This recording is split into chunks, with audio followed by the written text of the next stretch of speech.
Saudamos a todos em nome do Senhor Jesus. Amém. Para mais uma oportunidade que temos na nossa EBD de estudarmos a respeito da ordem da salvação. É o tema da nossa EBD e hoje nós iremos falar sobre a realidade da salvação, a eleição, a preterição, o chamado e a regeneração. Duas doutrinas um tanto difíceis nas Escrituras.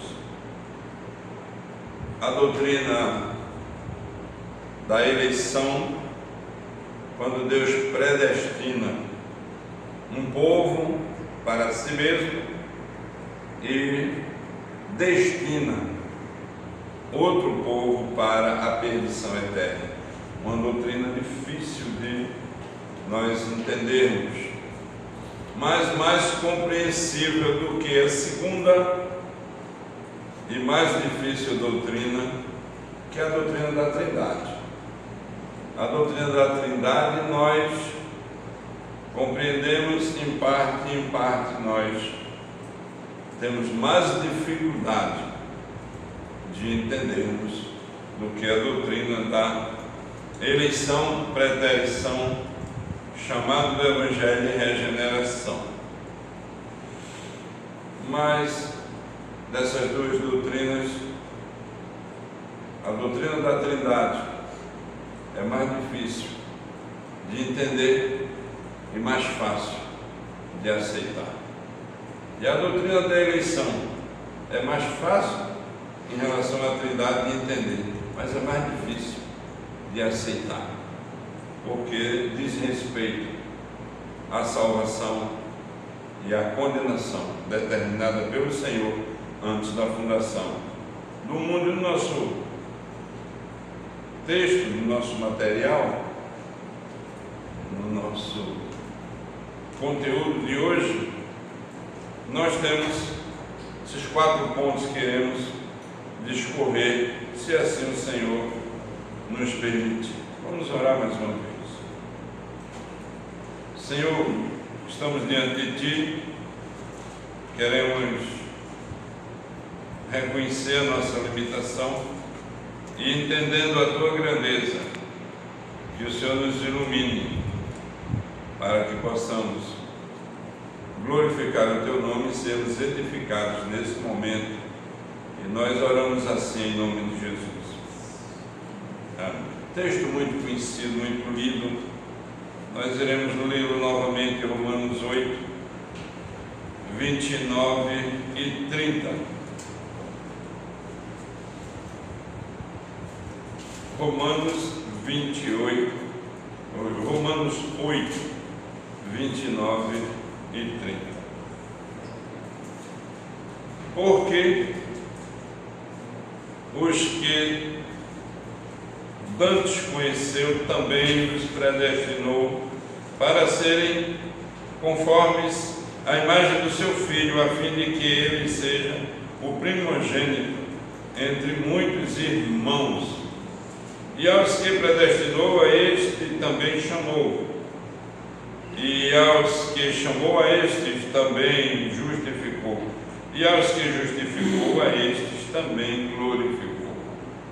Texto escrito pelo apóstolo Paulo à igreja de Roma, falando que o Senhor, Ele se relacionou com a sua criação, com a sua criatura, e predestinou para serem conforme o Senhor Jesus é, tendo o caráter de Cristo, buscando a perfeição do Senhor, quando Jesus é o irmão primeiro, o primeiro e único que ressuscitou e o primeiro irmão de todos nós, e assim predestinou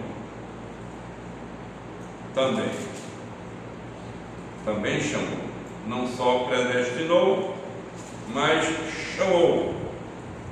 e aos que chamou, justificou, trazendo a regeneração, e aos que justificou, esse também garantiu a vida eterna, porque glorificou, entendendo que predestinou alguns, indica que rejeitou outros.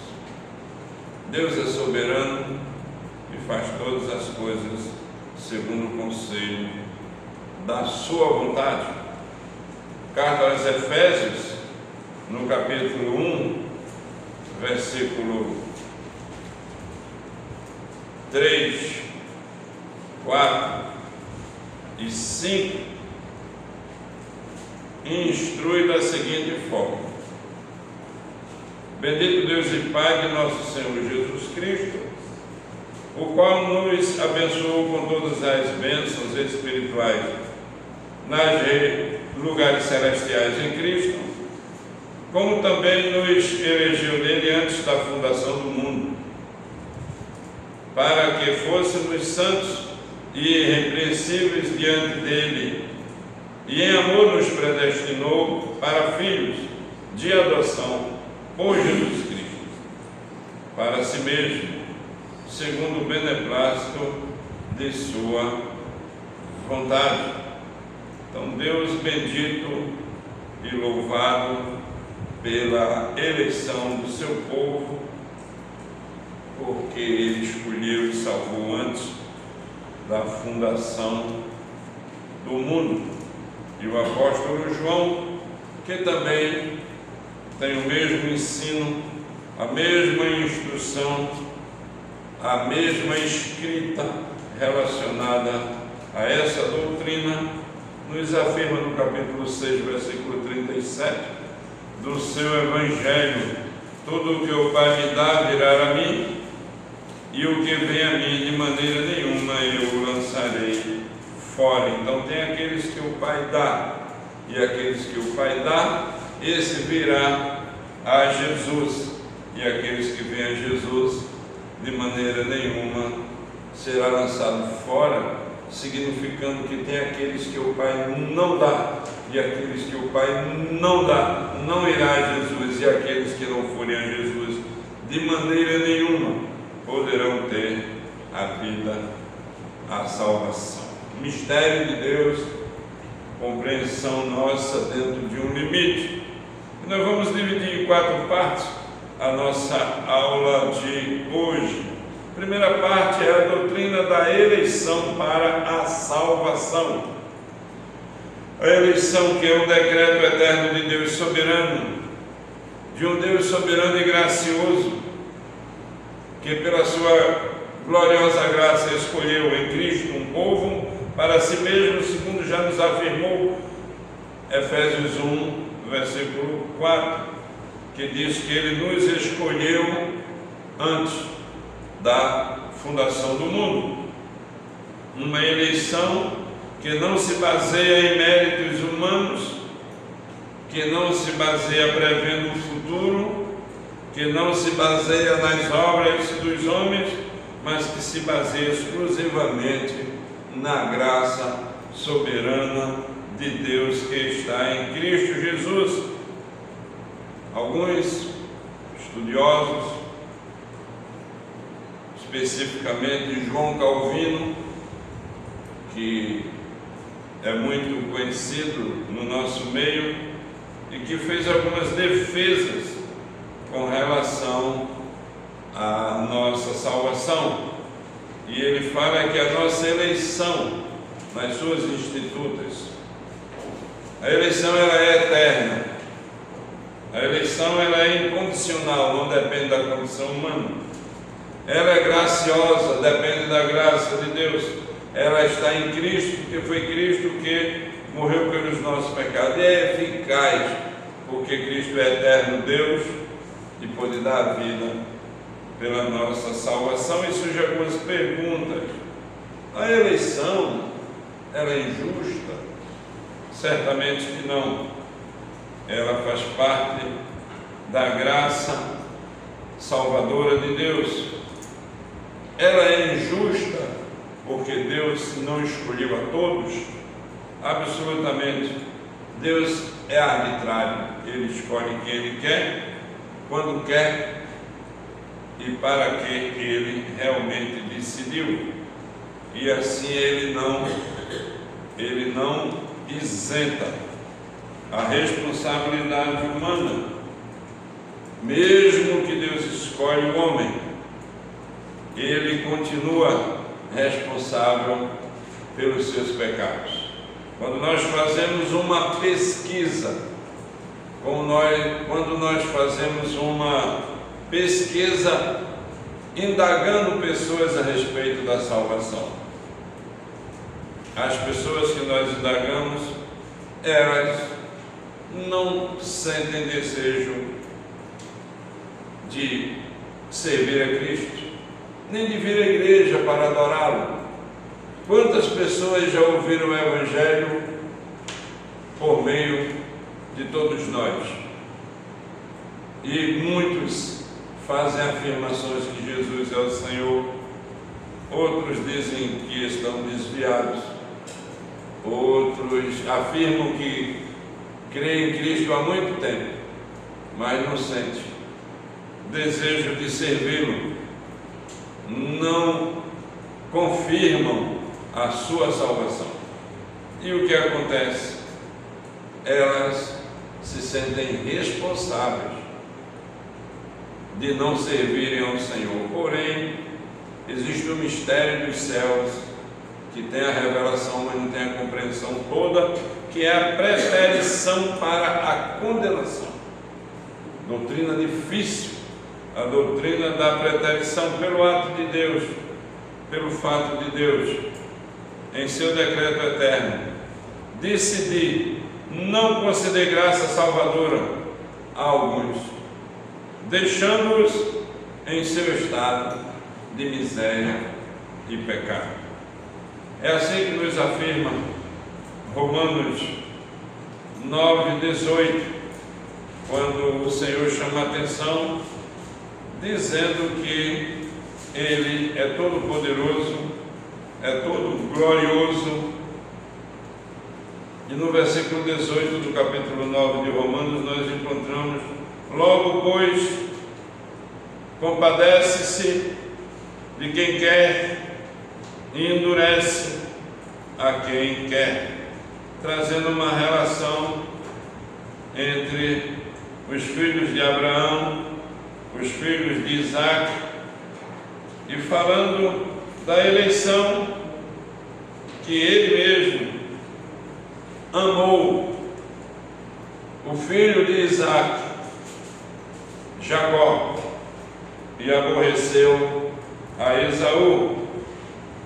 Esse capítulo 9 fala a respeito de que Deus controla, dirige, governa, exalta a si mesmo e conduz e controla todas as coisas segundo a força do seu poder. O versículo 8 diz: isto é, não são os filhos da carne que são filhos de Deus, mas os filhos da promessa são contados como descendência, porque a palavra da promessa é esta: por este tempo virei e Sara terá um filho. Deus predeterminou, e Sara na sua velhice teve um filho. Em seguida, não somente esta, mas também Rebeca, quando concebeu de Isaac, nosso pai Isaac, e Rebeca também, eles tinham dificuldade, porque não havia fertilidade na casa de Isaac, porque não tendo eles ainda nascido, nem tendo feito bem ou mal, para que o propósito de Deus segundo a eleição ficasse firme, não por causa das obras, mas por aquele que chama. Deus que chama, Deus que é glorificado. Versículo 12: foi-lhe dito a ela: o maior servirá ao menor, como está escrito: amei a Jacó e odiei a Esaú. O Senhor está dizendo a Rebeca que o primeiro filho não será o herdeiro da promessa, mas sim o segundo filho. E o primeiro filho, ele será condenado, e o segundo filho, ele será salvo. Não entendemos direito esse mistério, mas é revelação bíblica. E Deus salva quem quer e condena quem quer pela força do seu poder. E foi assim. Nasceu Jacó, nasceu Esaú. E Jacó, já novo, já era desonesto, já era trambiqueiro. Nele era demonstrada a marca de alguém que não era salvo. Eu disse primeiro não, eu disse primeiro, mas primeiro não, segundo filho. E ele já era marcado pela malandragem. Tinha um tio também muito malandro. Labão era espertalhão, já vinha trazendo esse conceito de erroneidade para a família.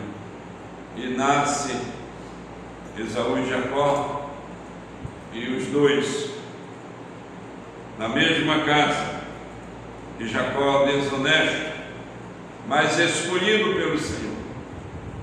E Esaú não aparece muito dessa forma, mas também pecador, dois pecadores em uma casa. E agora, em seguida, nós conhecemos a história.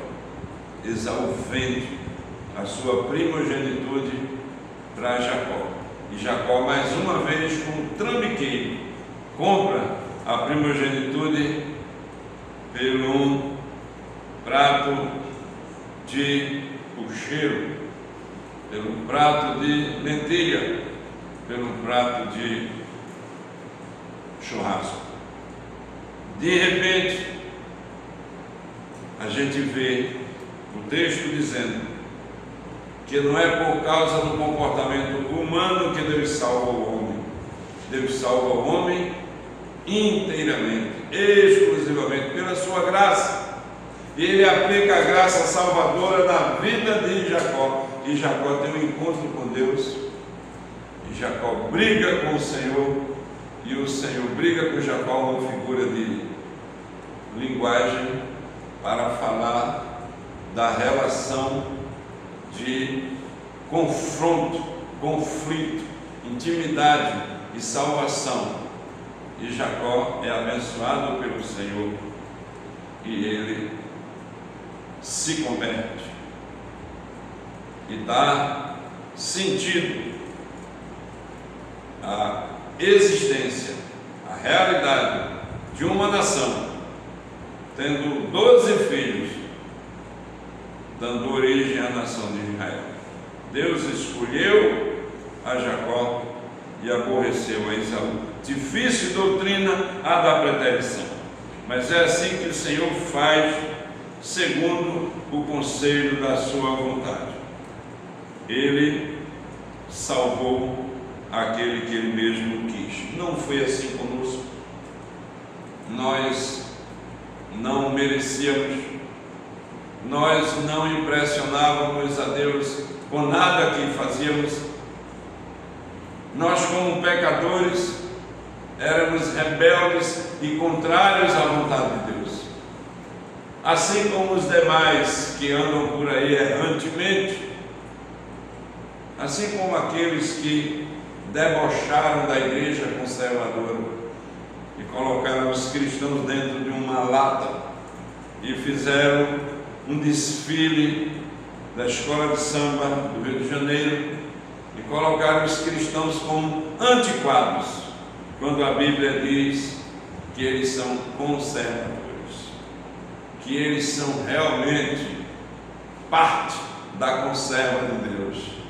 E isso serviu de evangelização, de retorno, para que o nosso presidente, que é incrédulo, que não gosta de crente, ele pudesse escutar de volta, por meio dos nossos pastores, líderes e mestres, que nós realmente não pertencemos a esse mundo, e pertencemos a esse reino que é de Cristo, outro reino, um reino que não é desse mundo. Jesus disse que o reino dele não é desse mundo, e nós fomos transportados do império das trevas por Deus Pai para o reino do Filho do Pai, Jesus Cristo, nosso Senhor, e nós vivemos, habitamos e somos conservados, preservados nesse reino, e ele pode ser representado por uma lata de conserva,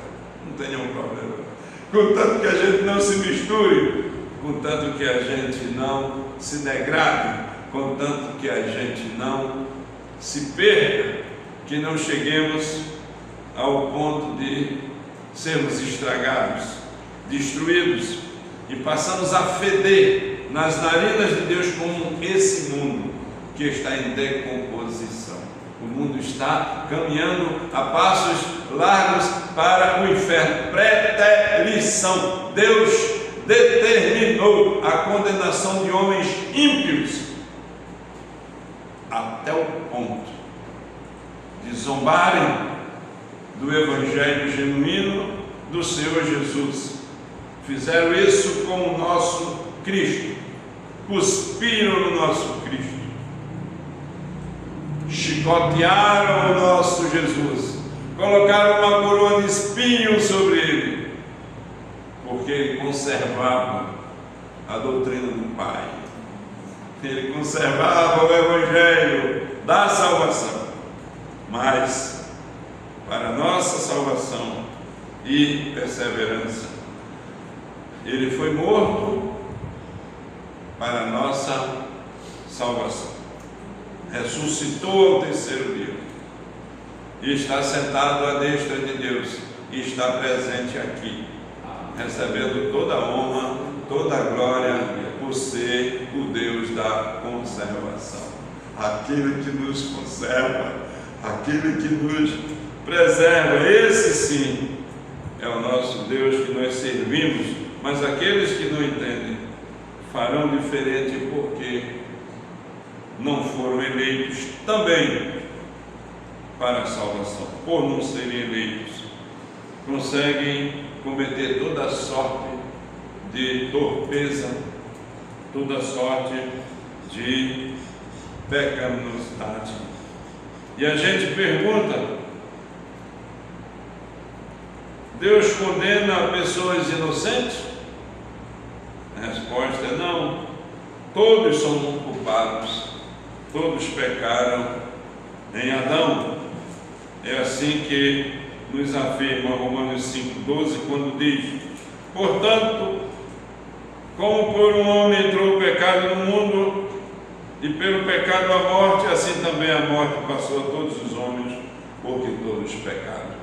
Todos pecaram, todos estão mortos, e o pecado entrou no mundo, e absolutamente não há injustiça da parte de Deus. Não há injustiça, porque Deus é perfeitamente justo. Versículo 14: no entanto, a morte reinou desde Adão até Moisés, até sobre aqueles que não tinham pecado, à semelhança da transgressão de Adão, o qual é a figura daquele que havia de vir. Jesus viria para salvar o seu povo, mas Jesus já salvou desde a eternidade. Por que Deus salva então uns e não salva outros?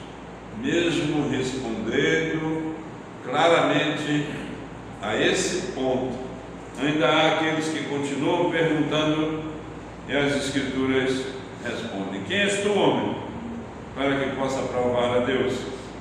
Capítulo 9, versículo 20 de Romanos diz assim: mas, ó homem, quem és tu, que a Deus replicas? Porventura, a coisa formada dirá ao que formou: por que me fazes assim? o barro pode reclamar para aquele que faz o jarro, o vaso, aquele que faz o vaso de barro. Ele faz o vaso de barro do jeito que ele mesmo quiser. Um vaso para honra e um vaso para desonra. Temos um vaso em cima da mesa com um buquê de flores, um vaso de honra. Temos um vaso do lado da casa onde colocamos a lixeira. A lixeira é colocado lixo, vaso de desonra, no sentido que é colocado aquilo que não tem sentido nem significado para a nossa casa, a nossa família. Lançamos fora o lixo. Acaso o vaso que está com as flores poderá reclamar porque o vaso que está com lixo mereceria estar com flores? Ou o vaso que está com lixo está determinado para receber lixo e ele foi criado para quê? Foi criado para ser uma lixeira, e jamais ele vai reclamar porque ele não está em cima da mesa. Assim também o homem pecador, caminhando a passos largos para a condenação eterna, jamais vai poder questionar da parte de Deus a sua perdição, porque ele está destinado para a perdição. Estando destinado, ele não sente desejo de voltar do seu destino de perdição para o destino de salvação. Por quê? Porque ele está morto em delitos e pecados. E o morto não pode se movimentar em direção à vida. E nós falamos de 2 pontos. Primeiro foi a doutrina da eleição. Segundo foi a doutrina da preterição.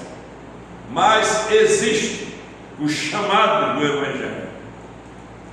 Os homens são indesculpáveis diante de Deus pelas coisas que foram criadas, mas existe ainda o chamado do Evangelho. Tais homens que estão destinados para a perdição são indesculpáveis. E aqueles que são chamados para a salvação e encontram a salvação em Cristo não tem nenhuma glória de si mesmo, mas o coração quebrantado e grato pelo que Deus é e fez para a sua tão grande salvação. Portanto, agora nós iremos passar a terceira parte, que é o chamado de Deus. É o chamado em 2 dimensões. O chamado do Senhor acontece de 2 formas. O Evangelho de Mateus fala de um chamado. Deus chama, Deus conclama pela sua palavra.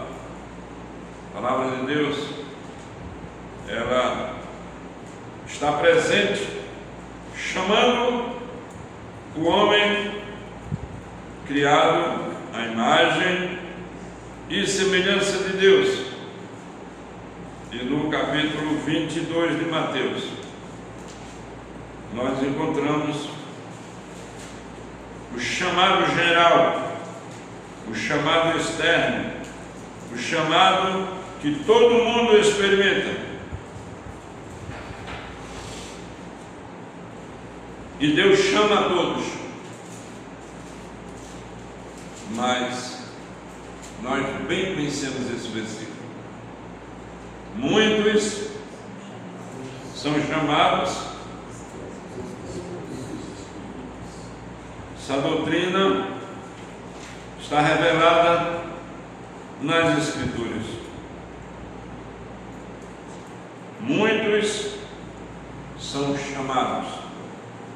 Nós pregamos para muitos, mas poucos são escolhidos por Deus.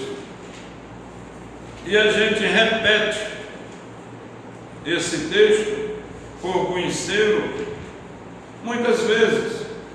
Quando chega a hora de pregarmos, nós somos um pouco arminianos. Aí dizemos assim muitas vezes: eu estou pregando o Evangelho para você, você precisa dar lugar. Não é verdade? Ninguém dá lugar. Deus cria um lugar para Ele mesmo. No coração humano há um lugar que Deus criou para Ele mesmo. E aonde Ele fizer a visita, os escolhidos, nos escolhidos, eles ouvirão. Atos 17:30 diz assim: mas Deus, não tendo em conta os tempos da ignorância, ordena agora a todos os homens e em todo lugar que se arrependam. Deus exorta a todos os homens que em todo lugar eles se arrependam. Porém, só se arrependerão aqueles que estão destinados para crer. O chamado é universal na proclamação. O chamado é sincero. O chamado, ele é resistível. Ele é resistido. Mas aqueles que são os eleitos de Deus não resistirão. Ele convoca, mas ele não regenera. Ele só regenera aqueles que fazem parte do segundo chamado de Deus, que é o chamado interno. Deus chama internamente. Eu acho que foi uma das aulas mais difíceis que nós tivemos aqui. É a salvação do perdido e a perdição do perdido. São dois grupos de perdidos que são chamados. Agora nós vamos falar sobre a salvação do perdido, que é obra do Espírito Santo. E é assim que o Evangelho de João nos conforta, nos orienta. E no capítulo 6 do Evangelho de João, nós encontramos no versículo 44, quando o Senhor Jesus fala do chamado eficaz, completando o texto que diz que muitos são chamados e poucos são escolhidos. Ninguém pode vir a mim se o Pai que me enviou não trouxer, e eu o ressuscitarei no último dia. Então são duas promessas: a promessa do chamado para a salvação e a promessa de que aqueles que forem salvos serão ressuscitados no último dia, quando o Senhor Jesus voltar. Todos os mortos ressuscitarão. Nós seremos arrebatados, e aqueles que não conhecem Jesus serão ressuscitados depois, no final de tudo, para a condenação eterna, no mesmo período, praticamente no mesmo momento. Então essa salvação, ela é particular, ela é irresistível no seu resultado, ela produz fé verdadeira. Esse chamado eficaz sempre resultará na salvação. Surgem algumas perguntas: por que nem todos respondem ao Evangelho? Por que nem todos respondem ao Evangelho? Efésios 2:1 diz: Ele nos deu vida, estando nós mortos nos nossos delitos e pecados. Ele nos deu vida estando nós mortos. Então os mortos não podem responder ao chamado do Evangelho. O homem pode resistir ao Espírito Santo?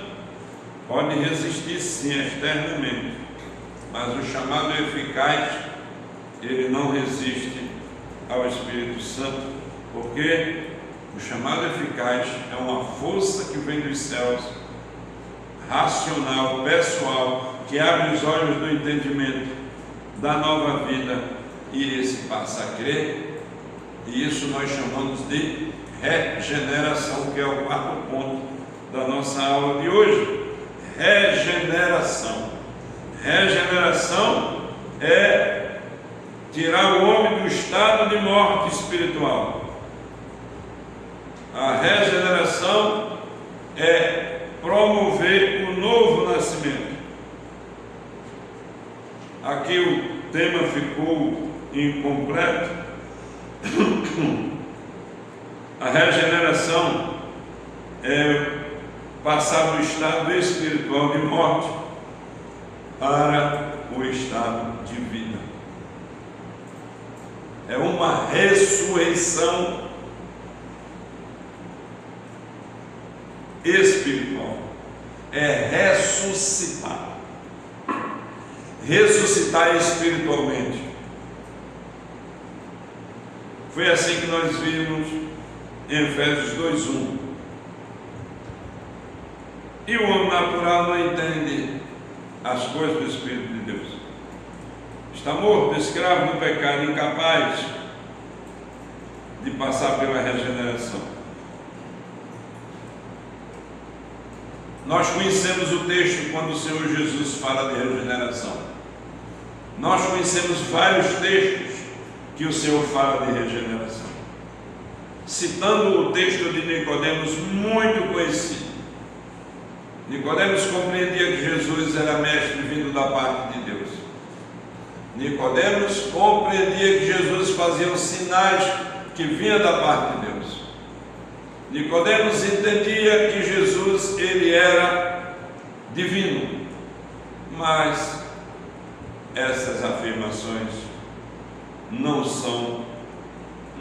foram suficientes para o Senhor Jesus não confrontá-lo com a sua salvação. E no capítulo 3, no versículo 3 do Evangelho de João, o Senhor Jesus diz para Nicodemos: é necessário nascer de novo. Aquele que não nascer de novo não pode entrar no reino de Deus. Versículo 16 do mesmo Evangelho, do mesmo capítulo 3.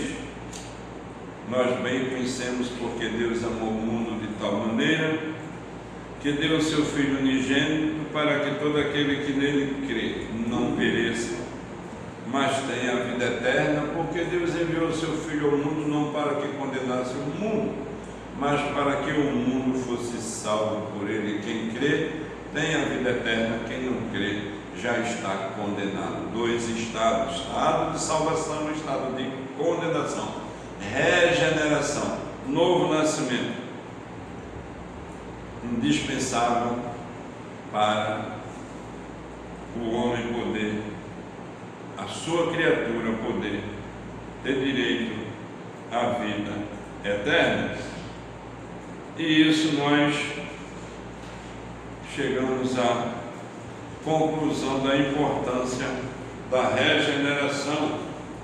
E a regeneração, ela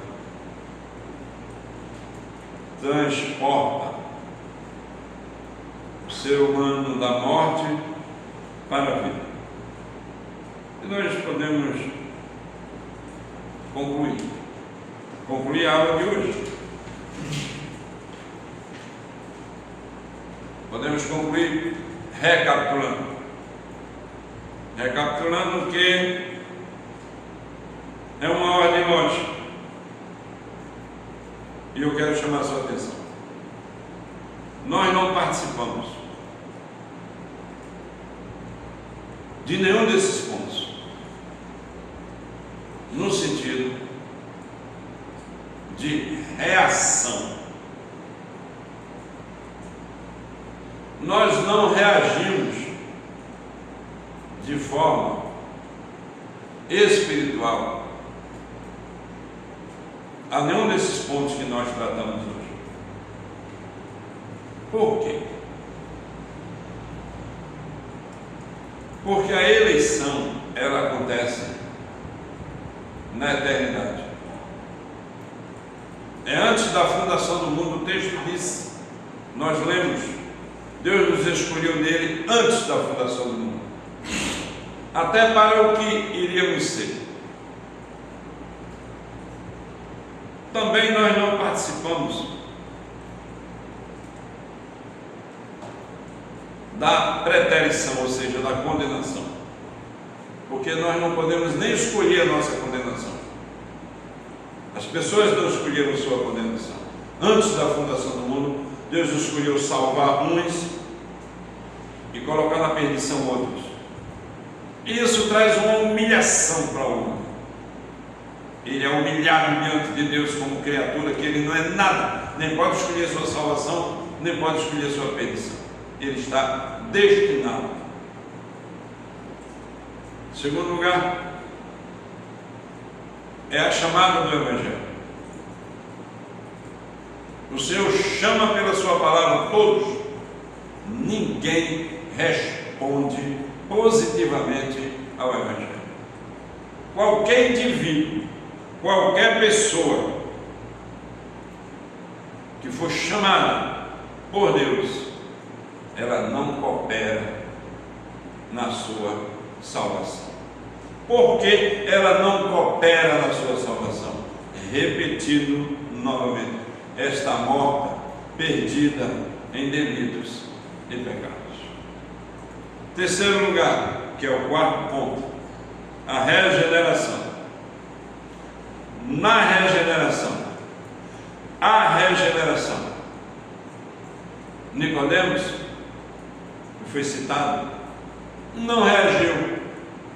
Ele não conseguiu reagir. No máximo que ele disse foi: como pode um homem, sendo velho, voltar ao ventre materno de sua mãe e nascer uma segunda vez? Jesus não está falando de nascer uma segunda vez no ventre da mãe.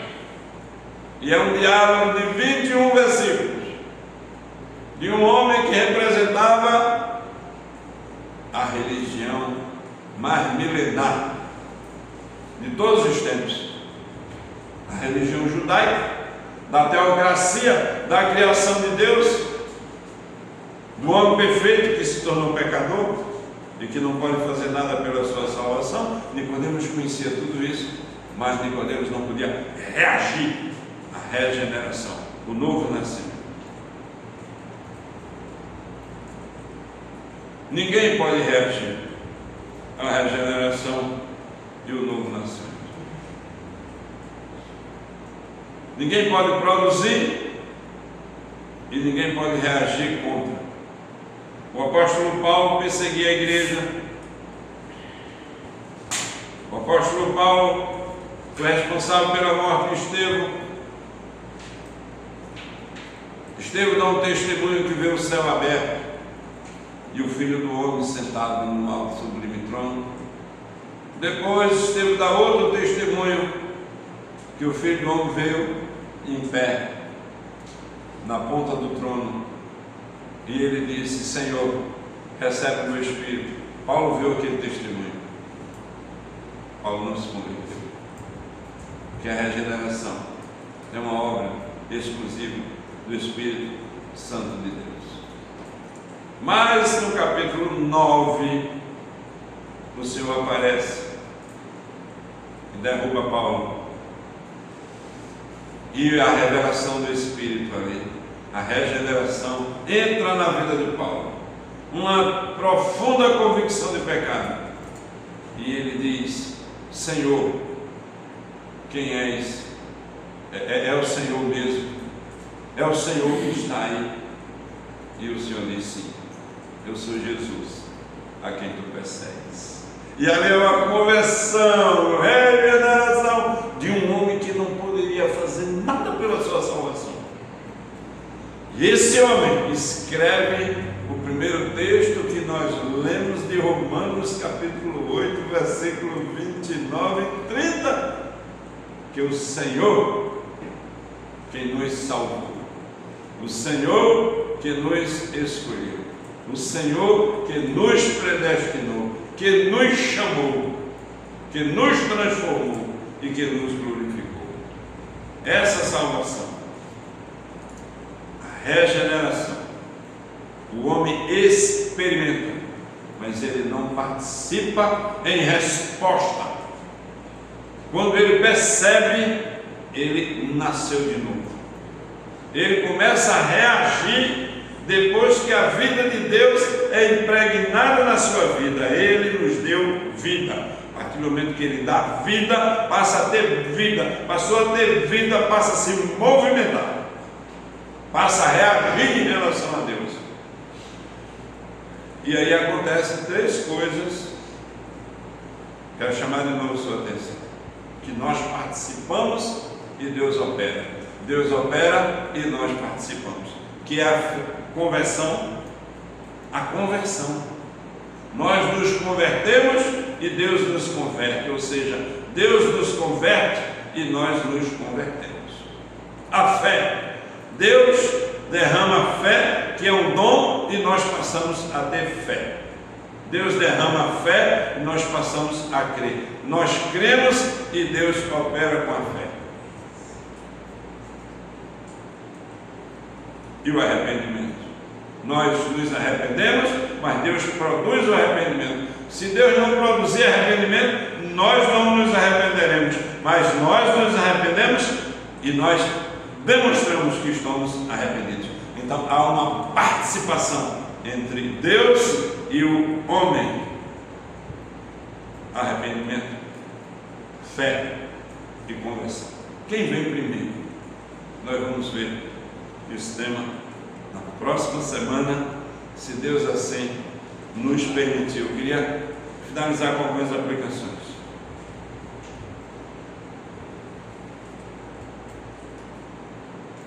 A fé não vem antes da regeneração.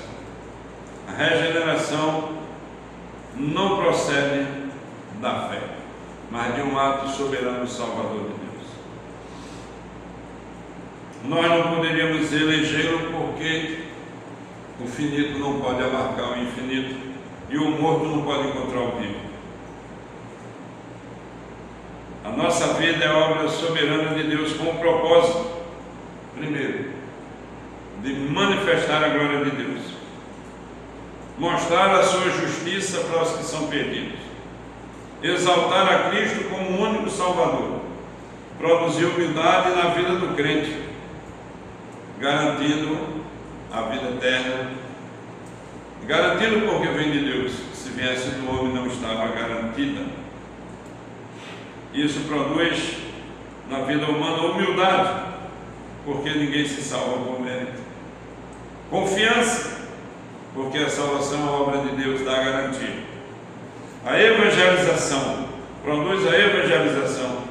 Passamos a pregar a todos acreditando que acharemos os eleitos do Senhor, e quando o último eleito foi encontrado, o Senhor Jesus voltará para estabelecer o seu reino.